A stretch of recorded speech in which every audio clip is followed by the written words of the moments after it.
La ilaha illallah Muhammadun Rasulullah alaihi salatullah wa alihi wal ahibbah. La ilaha illallah. Mulanya siki mumpung isiana waktu didandani. Seperti ini maksudnya. Dunia itu bukan berarti kita tinggalkan, bukan seperti itu. Artinya dunia itu apa yang kemudian kita cari, kita perjuangkan, panjenengan harus bisa, yaitu memilah-milah agar aplikasi amalan dunia itu bisa menjadi alam akhirat atau menjadi amalan soleh. Sebagaimana ungkapan dari ulama salafus soleh, wa kam min a'malid dunya, berapa banyak dari amalan-amalan dunia, tapi kemudian itu menjadi amalan-amalan akhirat karena bagusnya tujuan, selamatnya akidah Islam, bersihnya dari segala tujuan syirik kepada Allah Subhanahu wa taala. Yang penting dengan selamat akidah, bagus tujuannya, bagus niatnya, amal dunia jadi amalan sing akhirat. Karena kayak amalan dunia, makan, minum, mulanya nang Islam semua amalan apa saja dikokon donga, iya enggak? Donga tatkala makan kita disuruh bismillah, kan seperti itu ya. Nah, bayangkan saja kalau Anda kemudian makan, makanya ada istilah nang Ibnu Abdullah bin Mas'ud, kenek nang Abdullah bin Mas'ud, dia berkata, sesungguhnya setan itu dibagi menjadi dua, ada setan gemuk, ada setan kurus. Jadi Abdullah bin Mas'ud, setan ana loro, setan lemu, kambi setan kurus. Setan kurus adalah setan yang senantiasa menggoda orang beriman. Ketika kemudian orang beriman makan, dia mengucapkan kalimat bismillah, maka setan itu berkata, aku tidak mendapatkan jatah makanan dari orang beriman. Ketika kemudian dia mau minum, kemudian dia mengucapkan bismillah, maka aku tidak mendapat bagian untuk minum. Ketika dia akan tidur, ketika dia akan mengumpuli istrinya, dia senantiasa berdoa, berzikir, ingat kepada Allah, sehingga aku tidak mendapatkan jatah apapun dari orang beriman. Sampai kemudian keadaanku seperti orang yang sakit, kurus, dan keadaanku sangat kurus. Setan itu kira-kira lemu apa kurus? Setan itu kira-kira sing biasa gue derek, setan itu lemu apa kurus kira-kira? Vitaminnya akeh apa kurang apa penyakitan? Tapi kalau setannya orang kafir, gemuk dia, sehat, gemuk, vitaminnya akeh. Kenapa? Ketika orang kafir, dia mau makan, dia lupa kepada Allah. Tidak membaca bismillah. Dia tidak ingat terhadap segala sesuatu yang harus dilakukan menurut perintah-perintah agama. Sehingga setan ikut makan bersamanya. Sebagaimana di dalam konteks hadis Nabi, tatkala seorang laki-laki masuk ke rumahnya, kemudian dia mau makan tidak mengucapkan bismillah, maka setan berkata, kami mendapatkan jatah makan bersama dirinya. Karena dewek makan dahar, tidak mengucapkan bismillah, tidak ingat kepada Allah, setannya melu madang. Kira-kira setannya melu madang terus kan bisa sampean, lemu apa kering? Lemu. Sampean gerep turu melu. Wah, sampean kalau kembali lebih bojone melu, kan ya dalam hadis Nabi, sehingga setannya akeh vitamine lemu. Setannya dek kira-kira apa? Makanya harus seperti itu. Kenek menurut Abdullah bin Mas'ud seperti itu. Dan berikutnya, lantas wa aqallu ma fiha, bahaya yang paling kecil yang ditimbulkan manusia dari cinta dunia. Bahaya sing paling cilik ya, yang ditimbulkan dari dia cinta dunia adalah annahu yalha ngan hubbillahi wa dzikri, adalah melalaikan dari cinta kepada Allah dan dzikir kepadanya. Sekarang kayak gini, kalau kita katakan cinta, kena ayat Al-Quran karena wa minnan nasi may yaqulu amanna billahi wa bil yaumil akhir wa ma hum bimu'minin. Terus naik nang surat Al-Baqarah ayat 165. Wa minnan nasi may yatakhidu min dunillahi andada. Ada sebagian manusia yang mengambil selain Allah sebagai tandingan-tandingan. Mereka mencintai tandingan-tandingan itu seperti mencintai Allah. Adapun orang beriman sangat cinta kepada Allah. Menurut penafsiran dari Ibnu Abbas, tafsir dari ayat itu adalah seharusnya kecintaan orang beriman itu lebih cinta kepada Allah dibandingkan orang musyrik cintanya kepada kesyirikannya. Sampeyan nek ndeleng wong musyrik kambi sing disiriki, seneng ora? Seneng ora? Wong musyrik kambi apa yang ia yakini, ambi sing ia siriki, seneng ora? Seneng, bahkan direwangi gedut, direwangi padu, direwangi ngeyel. Bahkan yang zaman Rasulullah direwangi perang. Buktinya apa? Perang Badar. Perang Badar kan antara perang tauhid melawan perang syirik. Mereka orang-orang musyrik yang notabene berkeyakinan syirik, kemudian Nabi bersama sahabatnya berkeyakinan tauhid. Kalau orang mampu mau bertaruh nyawa demi kemudian kemusyrikan, ini menunjukkan dia cinta kepada kesyirikannya. Yang kedua, dia merasa di atas petunjuk. Kudune wong beriman nggone cinta kepada Allah lebih demen kambi wong-wong sesat cinta kepada kesesatannya. Sekarang saya mau tanya kepada jenengan, orang yang fanatik terhadap klub sepak bola, orang yang fanatik kepada penyanyi-penyanyi tertentu, jenengan kayak yang dalam konser-konser musik biasanya kan ada anak-anak muda yang rela menghabiskan uangnya untuk membeli tiketnya mahal. Ia kemudian berdiri di depan, begitu melihat artisnya dia menangis. Ia rela kemudian mendekat supaya bisa selfie, supaya kemudian bisa untuk kenang-kenangan. Posternya dipajang di kamar, bahkan di HP-nya semuanya ada lagu-lagunya. Ki wong sing kebatil cinta kepada kebatilannya. Kalau orang beriman sangat cinta kepada Allah, kudune luwih tebal cintane kepada Allah dibandingkan wong sesat cinta kambi kesesatane. Dewek cintane kepada Allah lebih kandel ora dibandingkan wong batil seneng kambi kebatilane. Kalau cintane sampean esi pada dengan mereka, ki esi syirik. Mulanya kan mau diomong, nah ada sebagian manusia yang mengambil selain Allah sebagai tandingan-tandingan. Mereka mencintai tandingan-tandingan itu seperti mencintai Allah. Maka penafsirannya adalah, nek kapasitas Anda cinta kepada Allah 70%, sama dengan kecintaan orang musyrik kepada kesyirikannya 70%, Anda masih syirik. Orang beriman sangat cinta kepada Allah. Gue kirim penafsirannya, dewek kira-kira kepriwe. Jangan sih kayak gini. Wong mancing seneng ngambil mancing. Mangkat mau sedurung maghrib, tutup tekan esuk. Iya. Padahal kita tahu ya. Padahal gini, kadang-kadang dia tidak dapat, kadang-kadang dapat, sering tidak dapat, atau mungkin nek entuk jarang entuk akeh. Yang kedua, mengeluarkan biaya buat tuku kopi nih, buat tuku makannya. Bahkan kadang-kadang saya pernah tanya itu sama saudara saya yang suka seperti itu, sampai nek mancing sewengi entuk pira 100.000 nuju-nuju raudi. Tapi wong anu cinta, wong nek cinta ngambil sesuatu itu seperti itu. Kita cinta kepada Allah kudune luwih tebal dibandingkan wong sing hobi mancing ambil mancingnya. Ya kira-kira cinta kepada Allah lebih kandel dibandingkan mereka. Kayak gitu ya.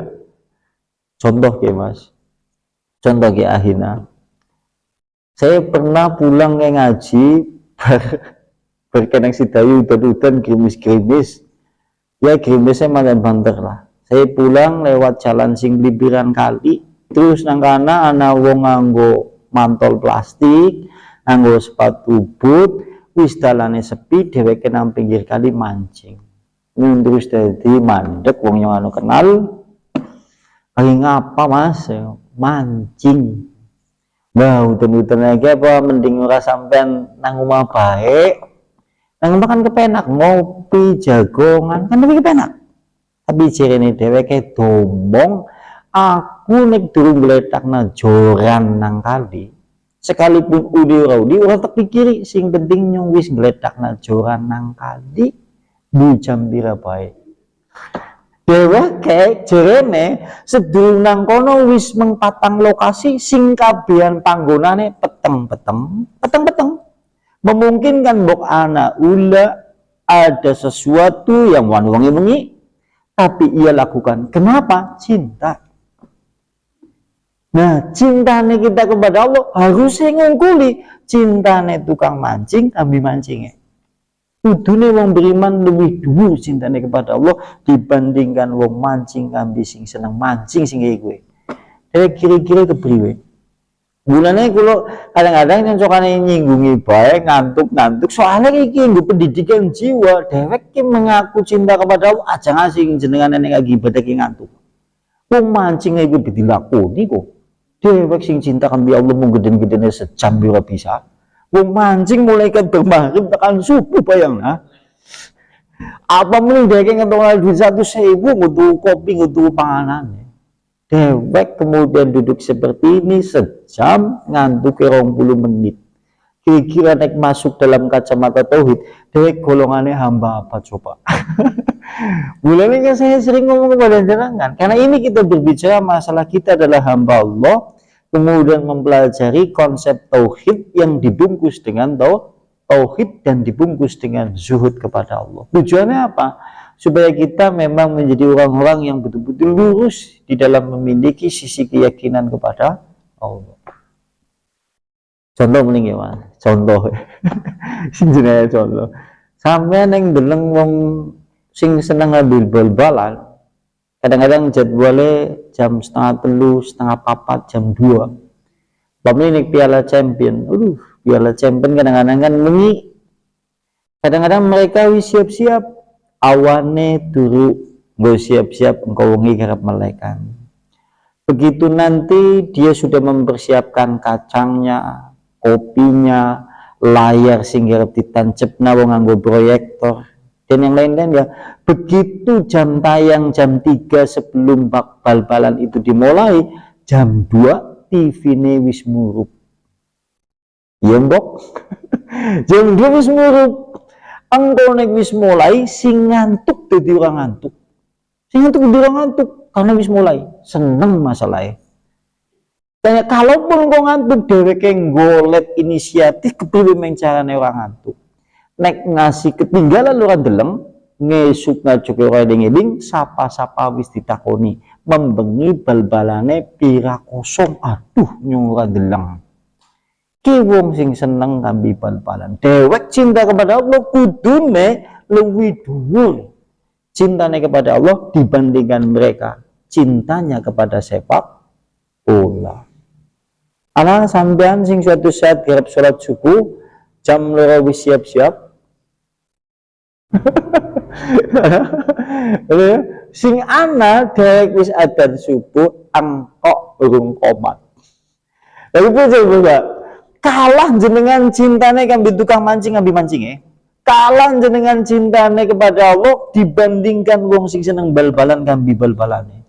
Kalah dewek. Nek esi kayak gue, dewek esi kategori syirik karena penafsirannya seperti itu. Orang musyrik sangat cinta kepada Lata, sangat cinta kepada Uzza. Wong beriman sangat cinta kepada Allah, ngungkuli cintane wong musyrik kambi Lata kambi Uzza. Buktinya apa? Wong musyrik ngone cinta kambi Uzza, ngone cinta kambi Lata, direwangi perang. Direwangi perang. Nganti mati-matian nang perang Badar, nganti direwangi perang Uhud, ia pergunakan harta bendanya untuk melawan Rasulullah bersama sahabatnya. Kenapa bisa seperti itu? Cinta kepada kesyirikannya. Dewek cintanya kepada Allah kudu luwi kandel nek pada esi diomong syirik. Kira-kira melbune menggolongan sing apa? Ya nek bisa ya aja syirik lah. Ngajak kayak gue nemen lagi ya. Ini ya kita seperti itu. Permasalahannya kalau seandainya kita berbicara masalah hal yang berkaitan dengan masalah tauhid, ternyata memang hari ini adalah menjadi krisis bagi segenap kaum muslimin yang terjebak kepada pengagungan kecintaan kepada selain Allah yang lebih tinggi dibandingkan pengagungan kecintaan kepada Allah. Wah, ini yang menunjukkan bahayanya dari dampak cinta dunia melebar kemana-mana. Karena ini seperti itu ya. Dan berikutnya, bahaya yang paling, makanya tadi disebutkan, ini bahaya yang paling simpel.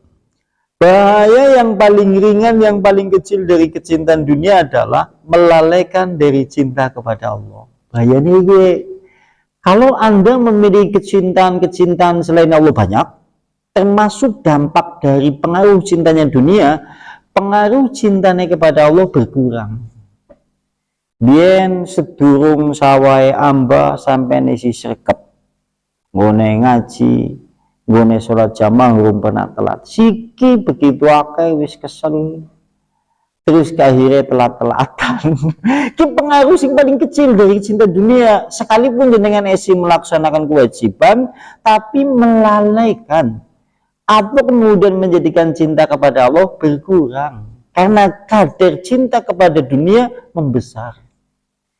Kalau itu semakin membesar, maka semakin berpotensi nanti jadi melalaikan atau bahkan meninggalkan kewajiban kepada Allah.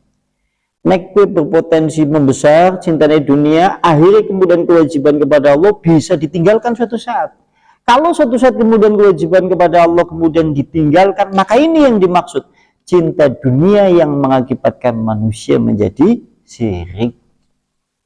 Terus yang jadi syirik, biyen tatkala dagangnya isi sepi, masih rajin ngone sholat subuh, ngone sholat duhur, ngone sholat maghrib, ngone sholat isya. Siki begitu buka keramene reding-reding, mangkoke 100 sing tuku saya itu 120.